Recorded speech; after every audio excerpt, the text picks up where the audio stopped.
I find it interesting that everyone on YouTube and Instagram reminds you constantly that you need to be offering expert advice in order to make a channel or make something sustainable.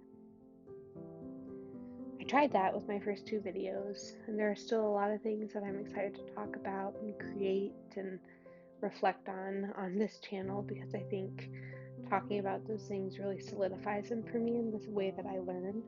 But I've also been listening a lot to the Village Sessions podcast. I'll link it below. And one of the biggest things that my body is needing to hear, that my brain is needing to hear as we enter into this new year, is to keep my eyes on my own paper. That I need to listen to my intuition, especially as I go into having another baby. That nobody knows what's best for my family, for my body, except for me. And that has been an intimidating goal, an intimidating concept over the last couple weeks, where my own paper was just my whole family being really sick. Especially when in my head I was going to create all these exciting and inspirational videos. But I think the idea of a channel that focuses on keeping our eyes on our own paper, finding the ways towards vitality for our families, towards vitality for ourselves as moms,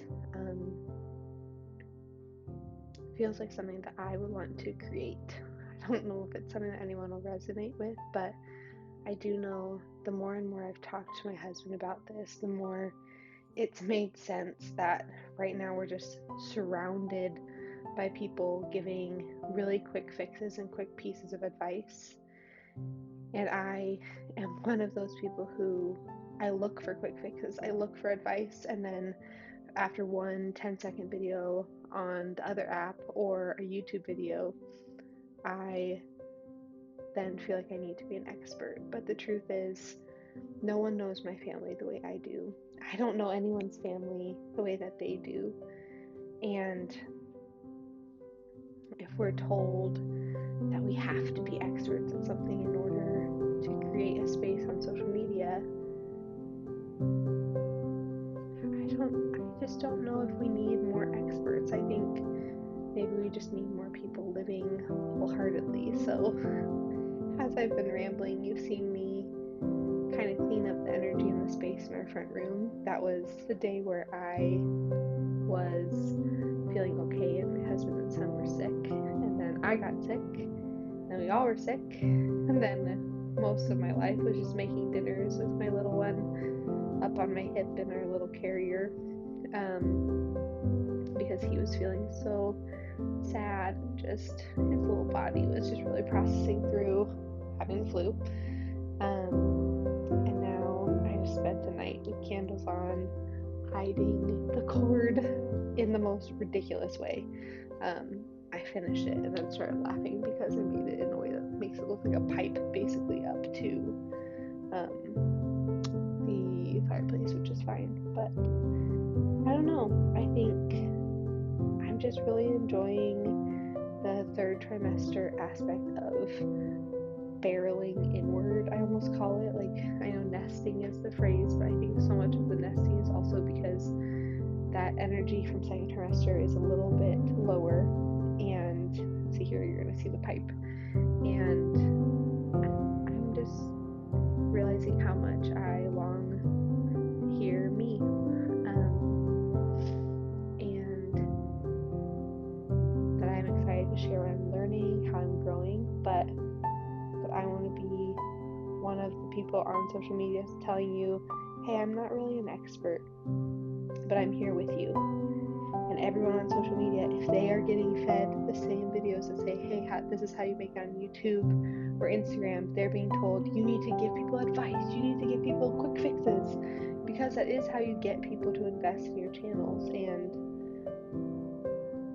I don't know, that's just not, I want to keep my eyes on my own paper. So if that's my goal, then how can I, in good conscience, be like, here are all the things you need to do to get through your trauma. And I want my eyes on my paper to also be entering into a season of choosing to claim that my trauma can be a block if I let it, and recognizing that I'm so much more. So I painted over the cord cover. I think that's like the hottest tip. I got that from Caroline Winkler. I'm obsessed with her YouTube channel, by the way. But painting it just like really helps it actually blend in. If you don't have the ability to do a wireless light fixture, which we don't here, but I still should have put it flush to the fireplace because LOL with how that looks. But also the cord wasn't long enough. This was me realizing that I hated it. That's alright.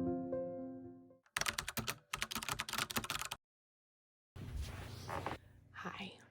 I should have been editing for the last 2 weeks, my next video, but it was the holidays, and then our family has been sick for 2-something weeks. We've cycled through, it feels like, every possible thing. So I'm filming this on January 8th. So like 2 full weeks after I'd wanted to come out, or like almost 2 weeks after I wanted to film or to post my next video, and that didn't happen, and it's okay.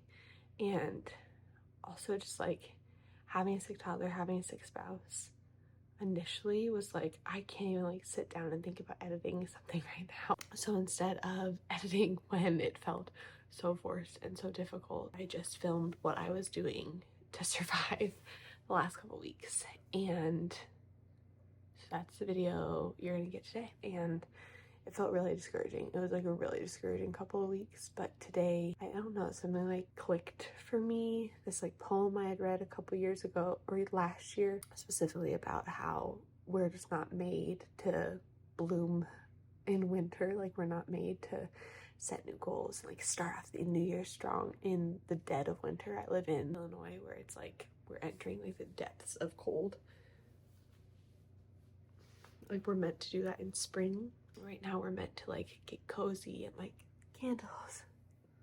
light candles and like cuddle up and like hibernate. And I think that was just like a really helpful mental shift for me, because I didn't come into New Year's strong. My first really sick night was New Year's Eve. My whole goal of creating videos is to just like show up, learn, create, and hopefully connect with other people that like feel similarly. So like literally this video is just an ode to the hibernating, cuddling, healing, resting, nurturing season that is sick season. And I only have one kid with one of them. I think because I'm pregnant, it's probably why. They said I'm pregnant and breastfeeding, so the doctor said my immune system is just going to my babies basically, which is why I got so sick. But yeah, I love watching these kind of videos of people just like making the like day-to-day beautiful, making the not so beautiful, which is survival mode, beautiful. So that's what you're gonna get today, and I'm really glad you're here. And if you had a similar beginning of the new year, you're not alone. And if you had like a rockin' new year that was like full of goals, full of energy, if this is like where you thrive, no shame to that either. Like, that is amazing. And there were seasons of my life where I felt similarly, but this is where we're at now, and happy to be here.